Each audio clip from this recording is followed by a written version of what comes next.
Sugrįžimas į Europos turnyrą po daugiau nei 15 metų pertraukos. Šį sezoną LKL čempionate maloniai nustebinęs ir reguliariame sezone net 4. vietą pasiekęs Šiaulių klubas nesiruošia stabdyti.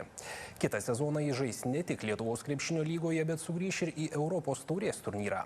Pasak ekipos vadovų, tikslas ne tik dalyvauti, bet ir siekti aukštų rezultatų. O sugrįžus Šiauliams, Lietuva šiame turnyre gali turėti ir rekordinį komandų skaičių, net 3. Pasakoja Nerijus Bliujus.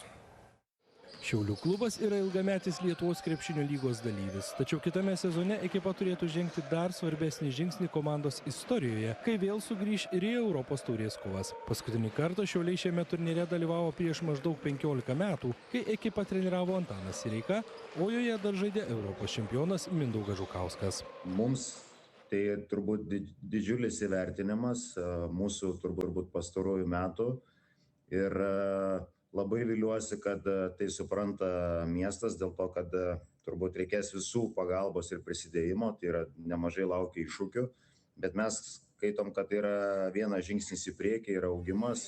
Pasak ekipos vadovo, tikslas ne tik sugrįžti į Europos taurės kovas, bet ir sėkmingai ten pasirodyti. Be to, Šiaulių klubas sieks turnyre likti ilgesnį laikotarpį nei tik vieną sezoną. Nemažai turbūt laukia darbų, tokių, kurio iki šiol nesam darę, bet vėlgi, sakau, tam reikia tam tikrų dalykų kokybės ir stabilumo. Tai aš manau, kad tai pirmas žingsnis pirmiausia padaryti kokybiškai darbą, o daugiau jau truputėlį gerinti šitos dalykus, kurie leistų ateityje pretenduoti turbūt ir į nuolatinę vietą Europos turnyre. Be Šiaulių Europos taurėje turėtų žaisti ir šiuo metu dėl 3.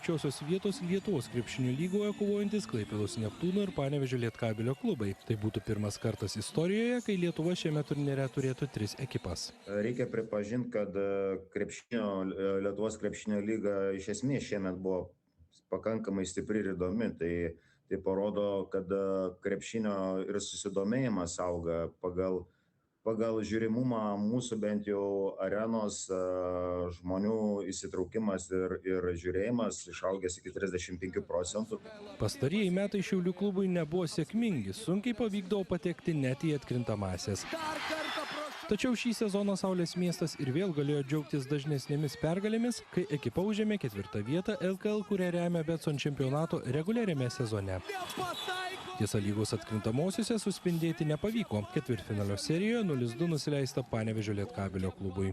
Kaip ir iš esmės matom, kad žmonės vertina teigiamai sezoną, bet esam tikrai savikritiški ir nesakau, kad nusivylę, bet visą laiką noris geriau. Tai tikimės, kad tai duos impulsą į kitą sezoną ir, kaip sakau, kartais sėkmei reikia tiesiog laiko. Kitąmet Europos turnyruose Lietuva iš viso gali turėti net 6 komandas. Jei, kaip skelbiama, į FIBA čempionų lygą prie Vilniaus Ryto prisijungs ir šiuo metu LKL finale žaidžiantis Utenos Juventus klubas.